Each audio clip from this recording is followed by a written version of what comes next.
Hi everyone, welcome back to our YouTube channel. Hey everybody, welcome again. We're so excited and glad to hear you. Alors, merci beaucoup de nous avoir suivis à la première partie. Aujourd'hui, nous allons faire la deuxième partie de l'intégration, ok? We're going to do the part 2 about integration. Obviously, ça sera en français because we want people to integrate. So, nous allons le faire en français. If you don't understand, we'll try to insert some English, but it's mostly for the community, you know, not just Congolese, but n'importe quelle personne qui parle français ou lingala. Alors, la première partie, nous avons parlé de l'intégration sur la vie spirituelle. Et quoi encore? La langue.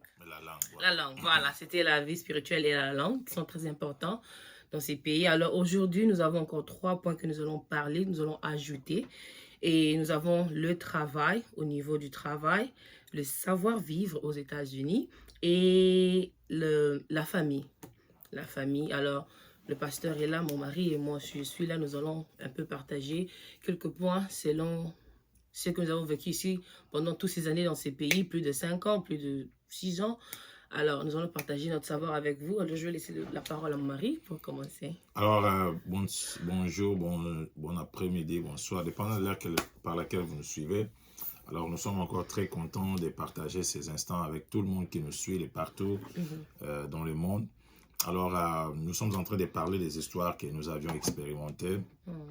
Moi, présentement, ça fait plus de 8, presque 9 ans que je suis en train de vivre dans ces milieux.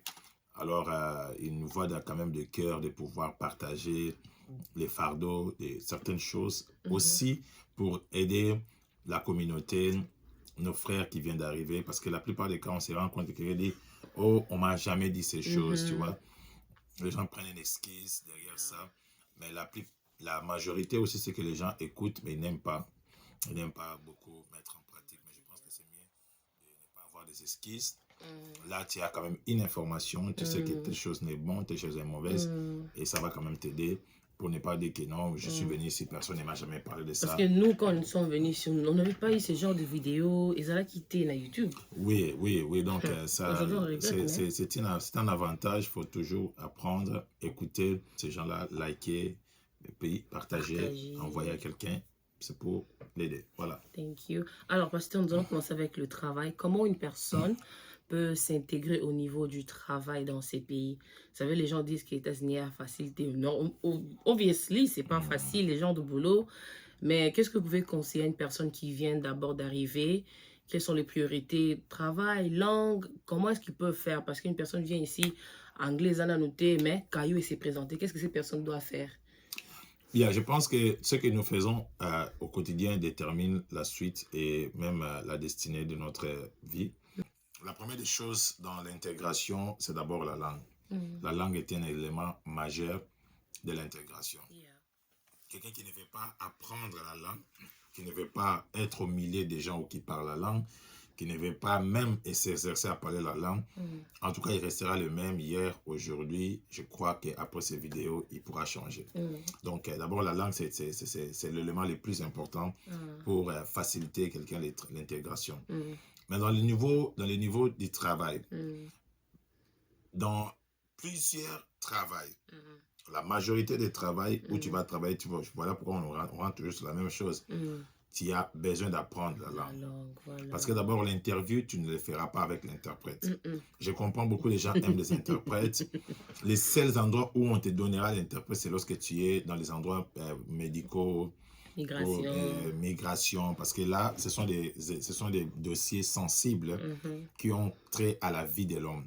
Mais lorsque tu pars travailler, on te payera pour ça. Parce qu'on va te payer, on ne va pas te donner cette facilité. Mais c'est vrai que tu dois connaître ce que tu fais. Parce qu'au boulot, tu vas communiquer en anglais. Tout est écrit en anglais. Les rapports se feront en anglais. Cela veut dire que tu es dans un environnement où tout est bien structuré. C'est pour cela, au boulot, on ne fera pas des esquisses. Celui qui ne connaît pas la langue ne pourra jamais occuper une position de stabilité. Alors pourquoi il y a des gens qui doivent travailler toujours des boulots difficiles, durs, parce qu'ils sont limités en fonction de la langue. Et pour certaines personnes qui vivent ici aux États-Unis, vous diront, qu'il y a des gens qui travaillent même le boulot à partir de la maison. Parce qu'il peut rester chez lui à la maison, il travaille, il sait communiquer. Yeah.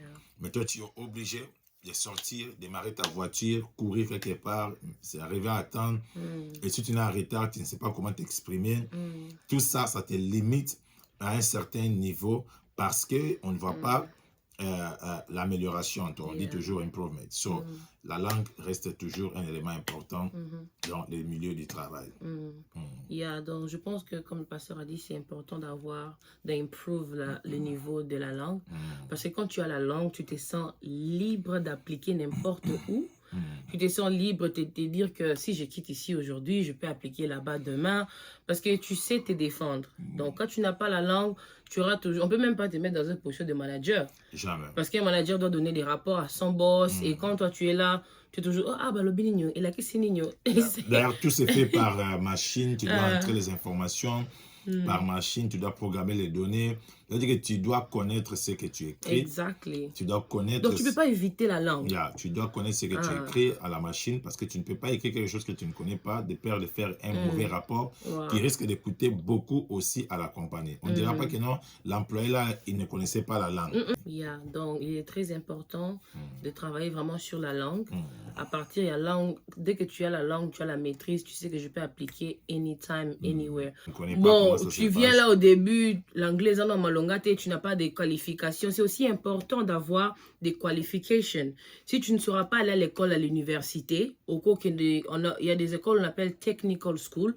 Si tu es menuisier, ou bien électricien, ou bien maboko, tu peux aller spécialiser justement sur ça et puis aller travailler. Sinon, tout le monde va faire le même job et c'est un peu difficile. Et puis, au pays, tu dois envoyer l'argent à Moussala, Mkongo Pass. Tout ça, c'est pas facile. Alors, si tu sais que vous êtes électricien, tu sais comment mettre la peinture, tout ce qui manque, c'est la langue. Tu vas mettre la peinture comment? Tu vas parler avec quelqu'un comment? Ton ami, il fait comment? Non, tout c'est la langue. La langue. Même pour mettre la peinture, la couleur. La couleur, il faut savoir la couleur en anglais. Il y a expliquer toutes ces choses-là. Cela veut dire que tu ne pourras jamais éviter ça. Tu es dans un pays où on te donne l'exposition des opportunités, ne les rate pas à cause de la distraction et n'est pas qualifié que tu as un sorcier dans la famille. Je ne crois pas beaucoup de gens qui échouent, qui mettent l'air blanc sur des sourcils quelque part. Les plus grands libérateurs de ta vie, c'est d'abord toi. Et si tu crois qu'il y a des sorciers, j'ose croire que tu participes à 50% de ta sorcellerie.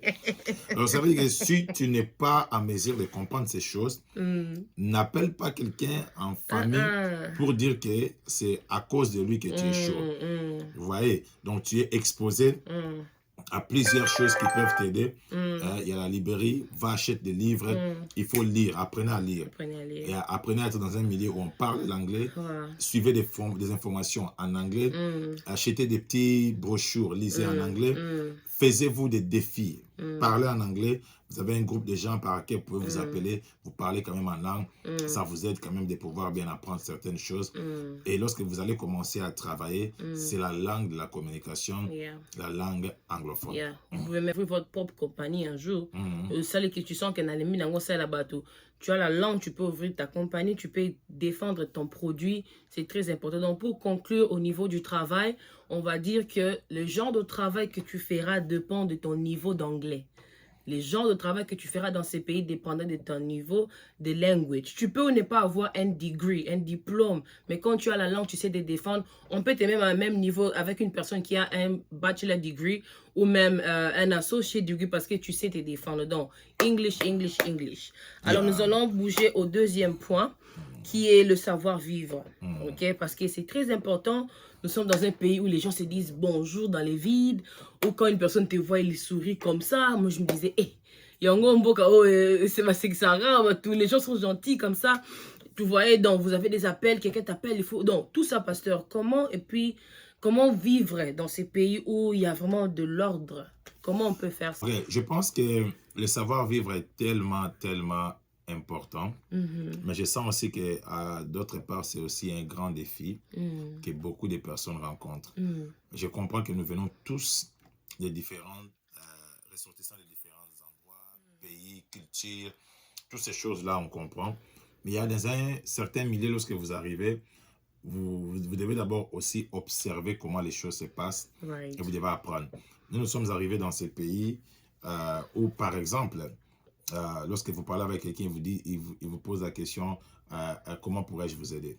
How can I help Tu you? vois, peut-être il vous voit, on vous salue, comment vous allez?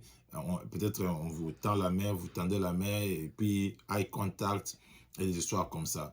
Et plus particulièrement, l'une des choses aussi que nous avions beaucoup appris dans ces pays, c'est que lorsque tu appelles quelqu'un, il te laisse dans les répondeurs, et Call back.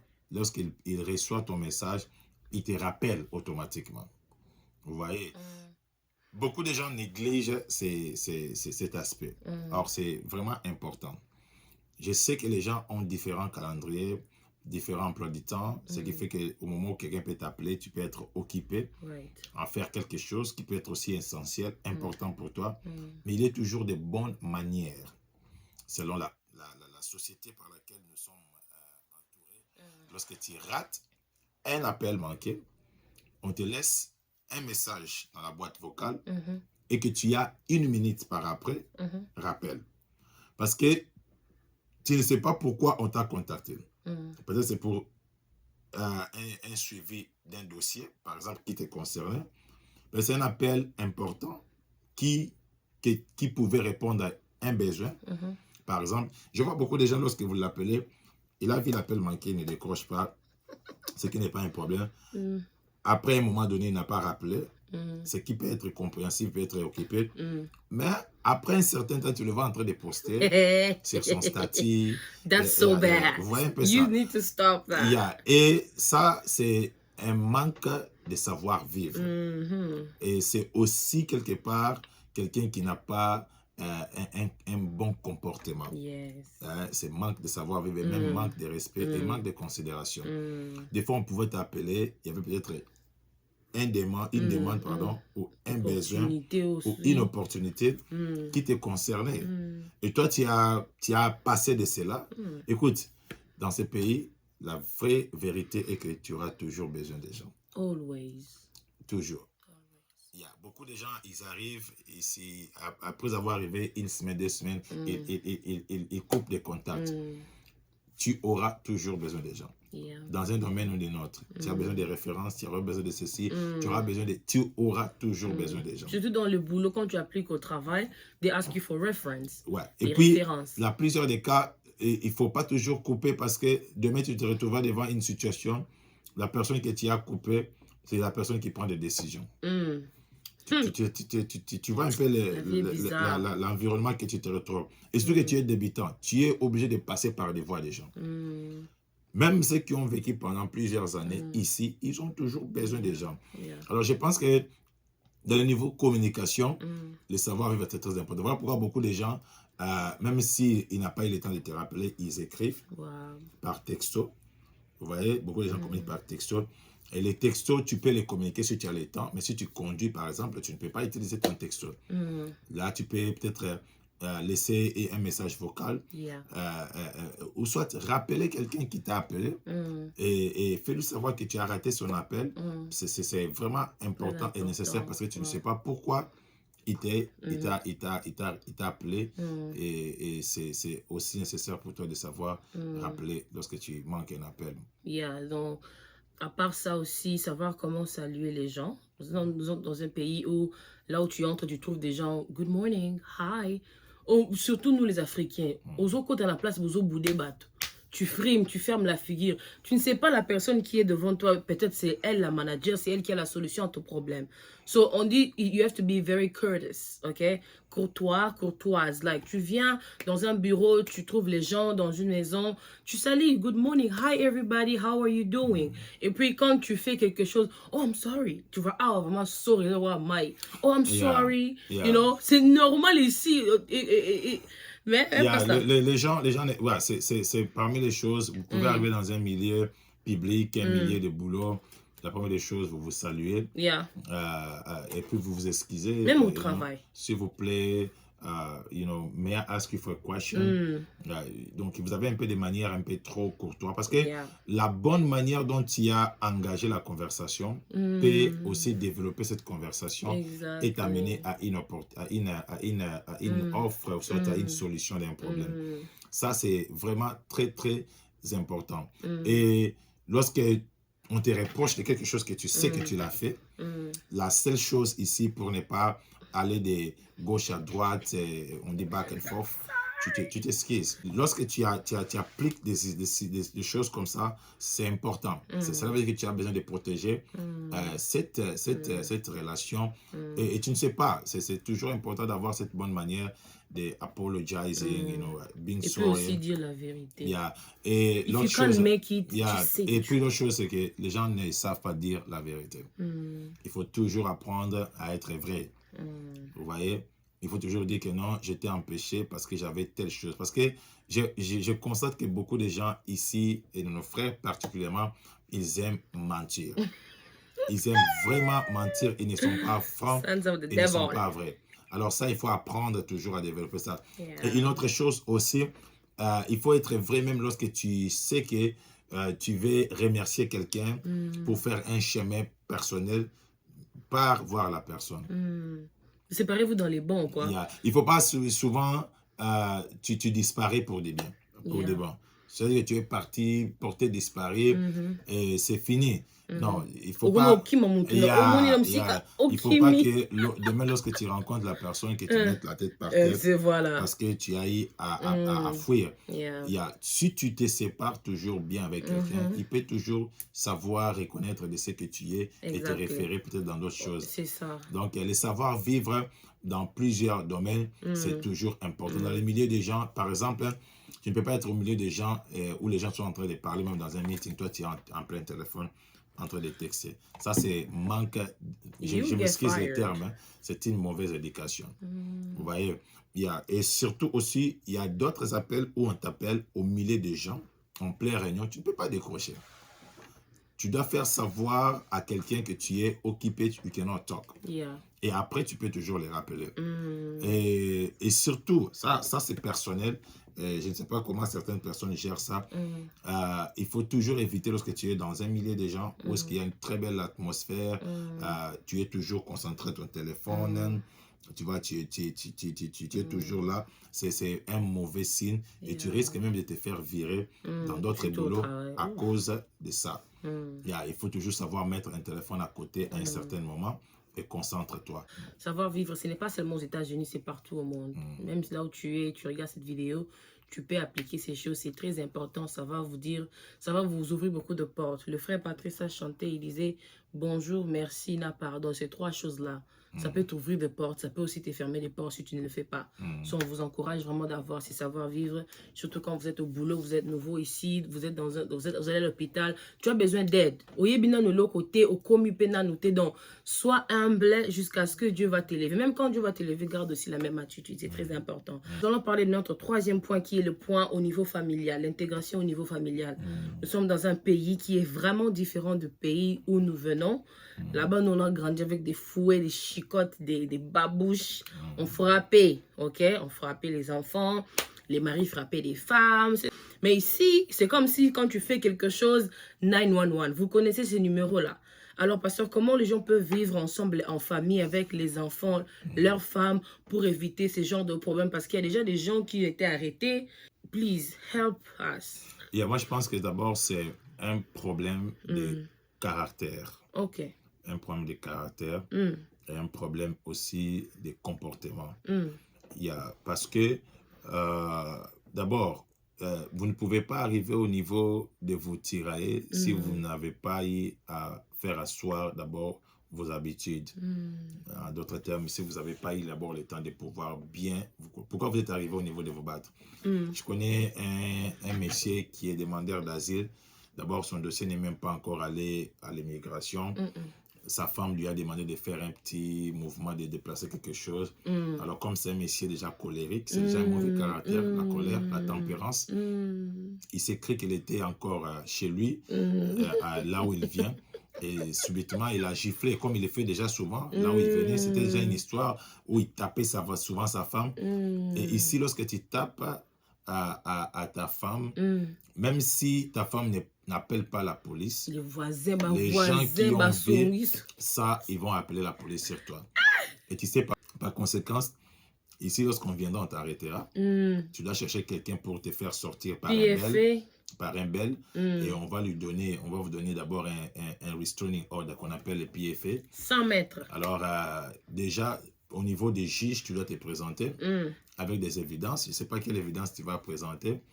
Et tu vois un peu, tu te mettras dans un mauvais drap. Tu te mettras déjà dans une mauvaise position à cause d'une petite erreur. Donc, cela veut dire que les hommes et les femmes, vous devez apprendre vous-même d'abord à bien communier et à vous respecter. C'est pour éviter ces histoires de tiraillement. Toi, tu dois mettre dans ta tête que discipliner quelqu'un, ce n'est pas seulement taper. Tu peux discipliner quelqu'un de plusieurs manières. On appelle ça domestic violence. Yeah, donc, vous ne pouvez jamais être dans les disputes, vous vous querellez, vous battez. Écoutez, ça risque de vous coûter dur, surtout pour toi qui n'as pas encore appliqué pour ton dossier de l'immigration. Ça va te suivre. L'une des choses qu'on regarde aussi pour donner quelqu'un les papiers, on regarde d'abord son parcours, son record, comment il a fait son record. Donc, vous devez éviter des genres de choses comme ça, de vous battre, et ce n'est pas bien.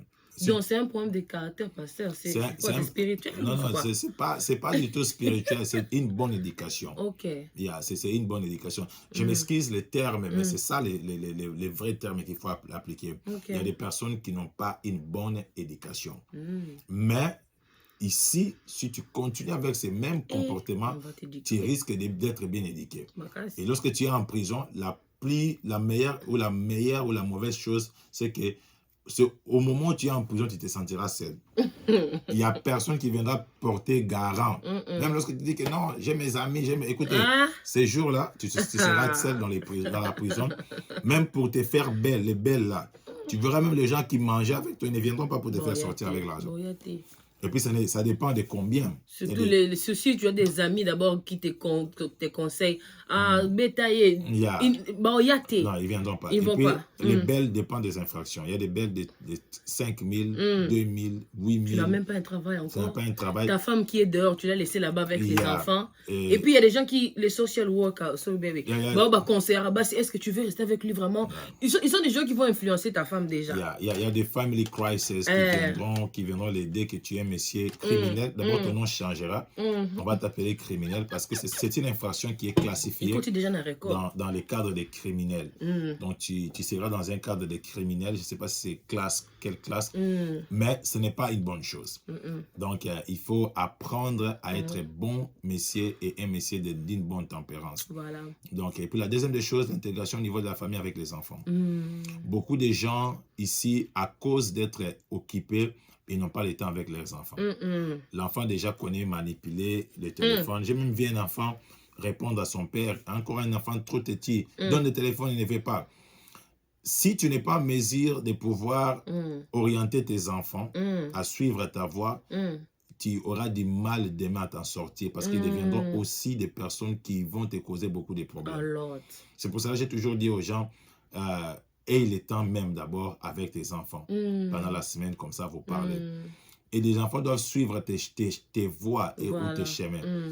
Tu pars à l'église, amène-les. Il y a des programmes dans certaines églises, l'école de dimanche, où on les enseigne. Parce qu'à l'école, l'éducation que toi, tu les envoies là, c'est l'éducation facile, qui n'écoute pas beaucoup. C'est là où on leur enseigne tout ce qu'ils veulent écouter. Exactly. Sauf rien. Alors, tu dois faire attention de ne pas laisser que tes enfants puissent être déroutés. Un jour, l'enfant, s'il s'appelle Franck, il te dira qu'il appelle moi Blandine.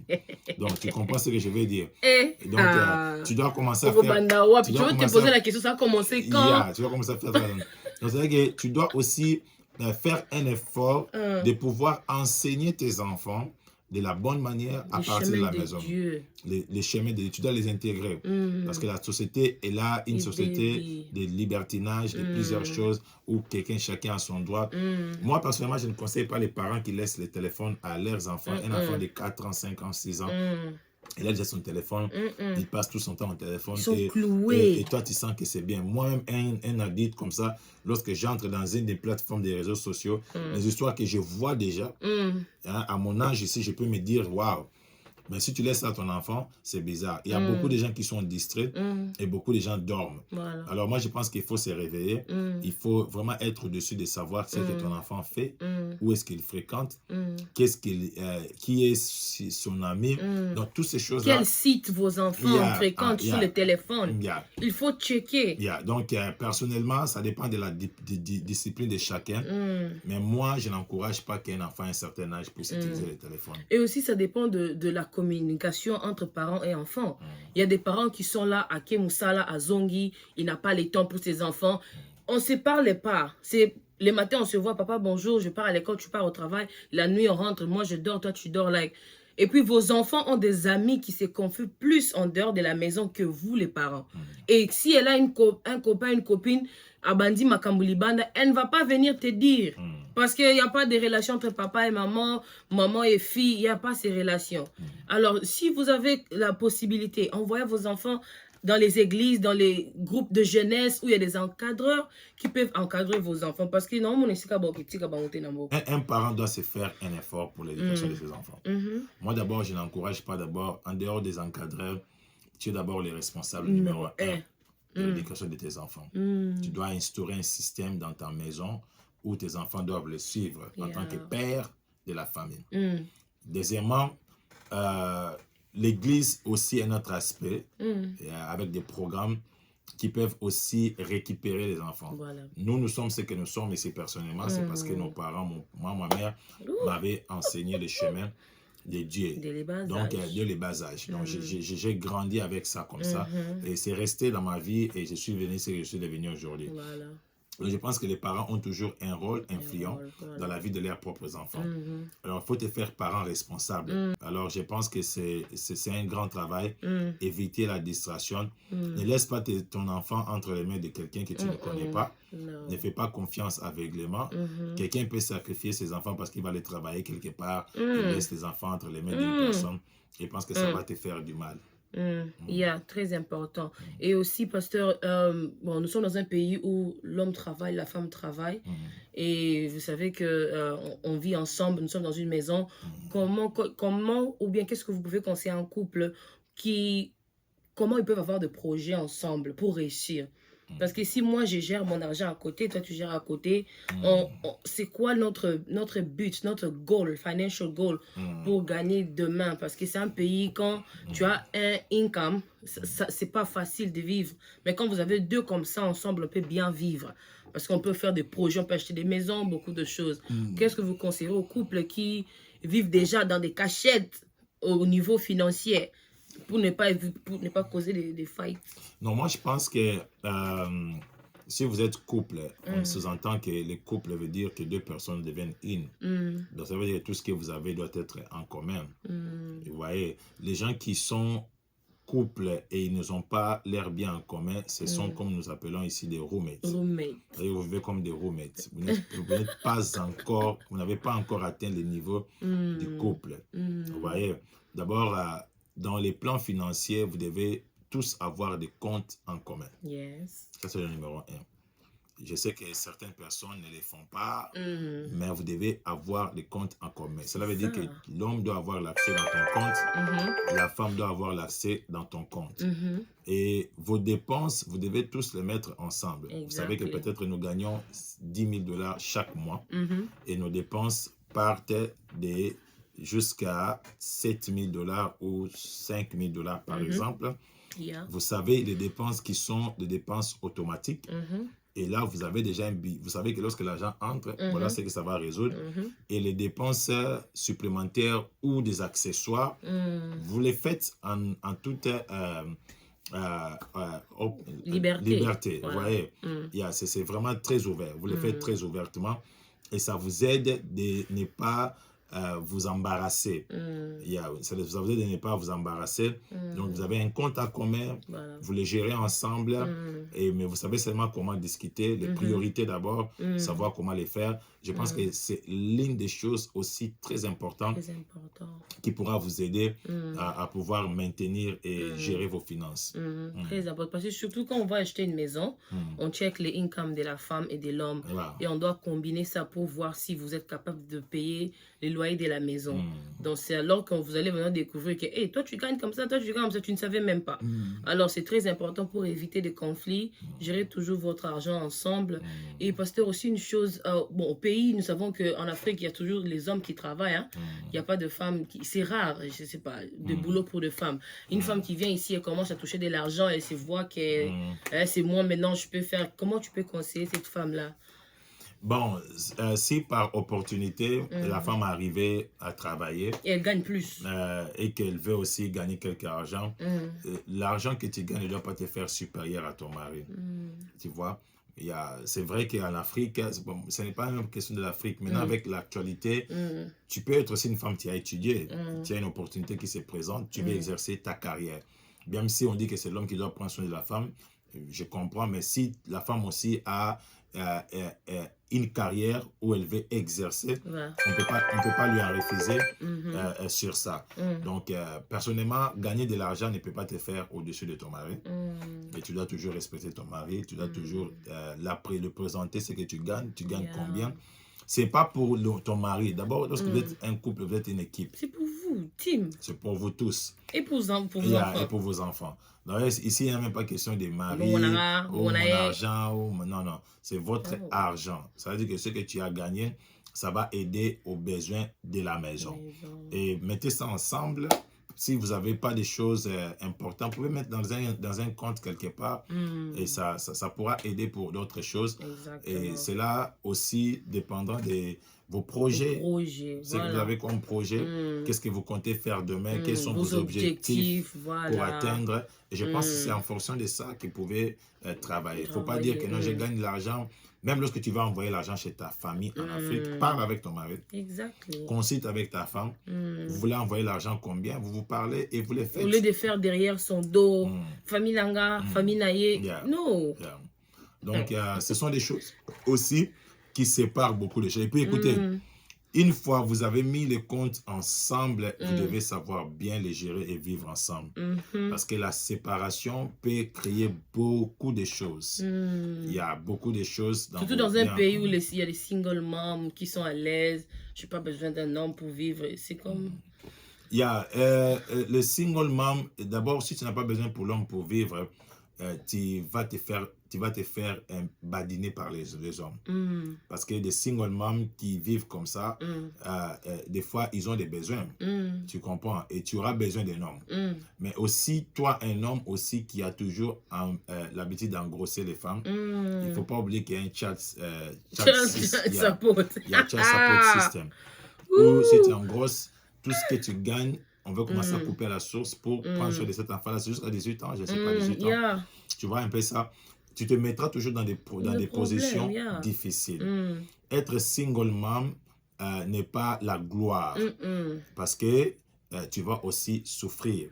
Tu vas souffrir. Si tu ne prends pas soin de cet enfant-là, il y aura toujours des répercussions. Tu dois même si tu dis, je vais travailler, non, je veux payer tout, mais l'éducation de l'enfant, c'est aussi important qu'un père soit là. Vous détruisez la famille à cause de ces histoires de single mom. Il y a single mom et tout ça. Et puis, déjà, une personne single mom qui se voit indépendant, qui est cet homme-là aussi qui va venir encore te chercher?